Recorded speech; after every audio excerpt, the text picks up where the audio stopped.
Residential होंगे, cast होंगे, matric board का आपका जो है मार्कशीट रहेगा, या फिर आपके डोगरा वेरिफिकेशन कैसा है होता है। भैया मुझे तो मालूम ही नहीं है कि SSC का डॉक्यूमेंट्स वेरिफिकेशन कैसे होता है। बहुत सारे बंदे बोलते हैं देखो उस दिन जो आपका डॉक्यूमेंट्स वेरिफिकेशन होगा, तो डॉक्यूमेंट्स वेरिफिकेशन के जो बोर्ड मेंबर होते हैं वो उस दिन नॉर्मली आपके नाम और सामने दिख रहे लाल बटन को दबाकर चैनल को सब्सक्राइब करके बेल आइकन जरूर दबाएं।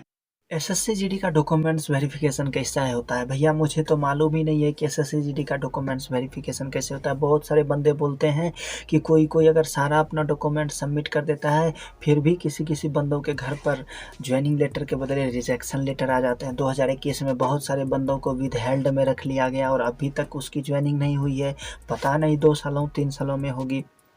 तो आपके मन में कई सवाल चल रहे हैं डॉक्यूमेंट्स वेरिफिकेशन को लेकर। तो आज का वीडियो में आज हम आपको बताएंगे कि डॉक्यूमेंट्स वेरिफिकेशन कैसे होता है, किस तरह से होता है, कौन कौन से डॉक्यूमेंट्स बनवाने हैं, डॉक्यूमेंट्स वेरिफिकेशन कब होगा और आपको कैसे डॉक्यूमेंट्स बनवाने हैं। क्रूशियल डेट का भी कोई इशू होता है क्या, या हम एडुकेशन सर्टिफिकेट कहाँ तक जमा कर सकते हैं अगर हम graduation BA MA BTech MTech या फिर BEd या फिर पॉलिटेक्निक ITI लगाएंगे तो उसका कोई फ़ायदा होगा। तो डॉक्यूमेंट्स वेरिफिकेशन कैसे होता है, इस सवाल का जवाब आपको इस स्पेशल वीडियो में मिल जाएगा। तो चलो वीडियो को जल्दी से शुरू कर लेते हैं।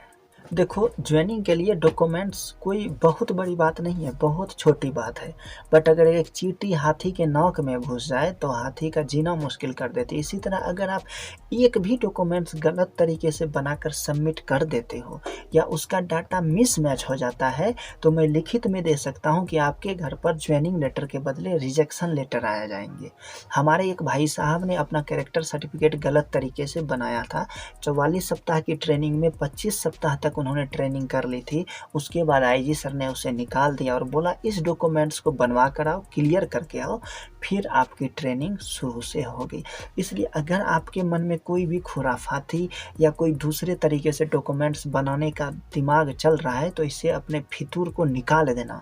आपके जो भी होंगे, रेसिडेंशियल होंगे, कास्ट होंगे, मैट्रिक बोर्ड का आपका जो है मार्कशीट रहेगा, या फिर आपके डोगरा रहेंगे, या फिर एनेक्जर रहेंगे। अब कास्ट सर्टिफिकेट में जो भी रहे, EWS रहे, OBC रहे, SC रहे, ST रहे, सारे डॉक्यूमेंट्स को पूरे प्रोसीजर से, जो एक चैनल वाला रूल है कि पहले ब्लॉक जाना है, फिर SDM के पास जाना है, पहले थाना जाना है, फिर SP के पास जाना है, तो पूरे रूल के साथ अपने सारे डॉक्यूमेंट्स को बनाना है। क्योंकि अगर आपके डॉक्यूमेंट्स में किसी भी प्रकार की गलती, डाटा का मिसमैच होता है तो आपको विद हेल्ड कैंडिडेट में रख दिया जाएगा या आपके घरों पर ज्वाइनिंग लेटर के बदले रिजेक्शन लेटर भेज दिया जाएगा।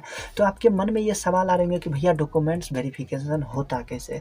देखो मेनली रूप से आपको ज़्यादा डॉक्यूमेंट्स नहीं बनवाने हैं, बहुत ही कम डॉक्यूमेंट्स हैं। मैट्रिकुलेशन का मार्कशीट आपके पास है ही, कास्ट सर्टिफिकेट तो आपने बनाया ही है, बट आपका जो कास्ट सर्टिफिकेट है वो सेंट्रल का होना चाहिए, खास करके SC ST वालों का। कुछ स्टेट ऐसे हैं जहां पर उसको OBC का दर्जा दे दिया गया है, लेकिन सेंट्रल वाले उसको OBC नहीं मानते, बट फिर भी आपको कोशिश करना है कि सेंट्रल बनवाना है। जिन्होंने भी हाइट या चेस्ट में डोगरा से लिया है, छूट लिया है, वो अपना वो सर्टिफिकेट लेकर जरूर जाना।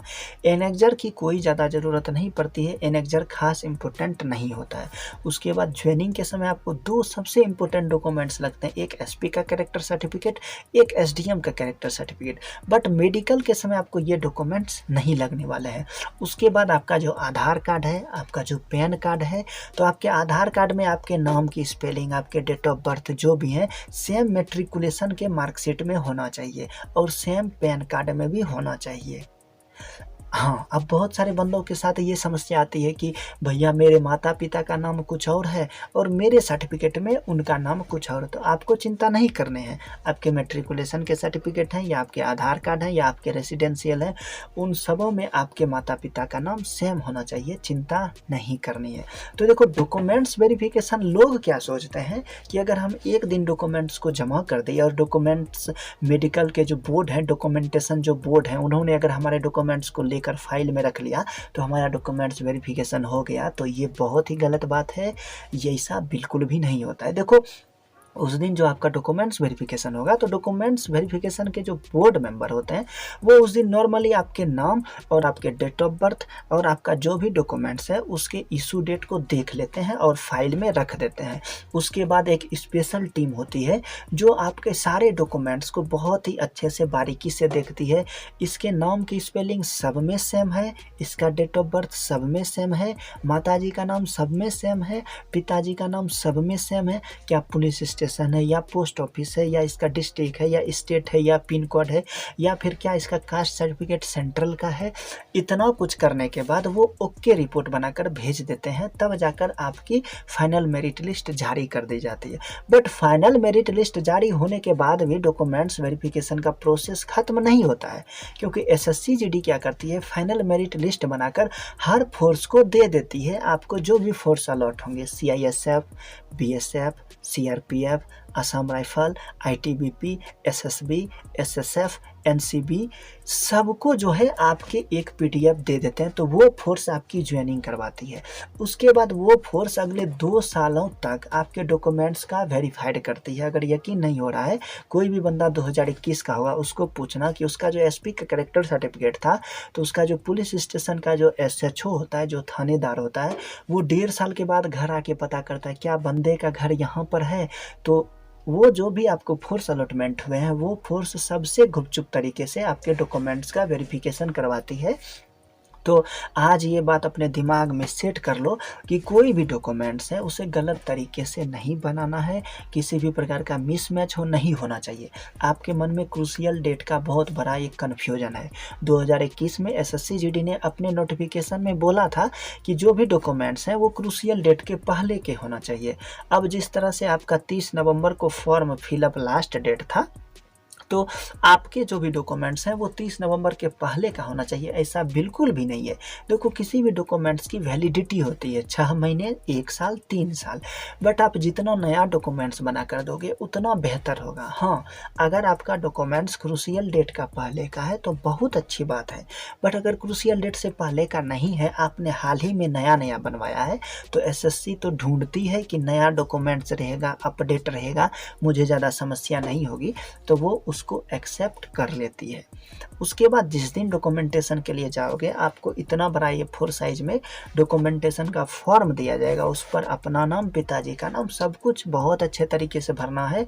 और डॉक्यूमेंटेशन जब आप देने के लिए जाओगे तो अपने साथ एक नोट पैड जरूर रखना, जिसके ऊपर रखकर हम बचपन में एग्जाम दिया करते थे। क्योंकि अगर आपके ऊपर नोट पैड रहेंगे तो उसके ऊपर आप अपना फॉर्म रखकर आराम से फिलअप कर लोगे और अच्छे हैंड राइटिंग में भरना। मैंने हड़बड़ी में जैसे तैसे फॉर्म भर दिया था।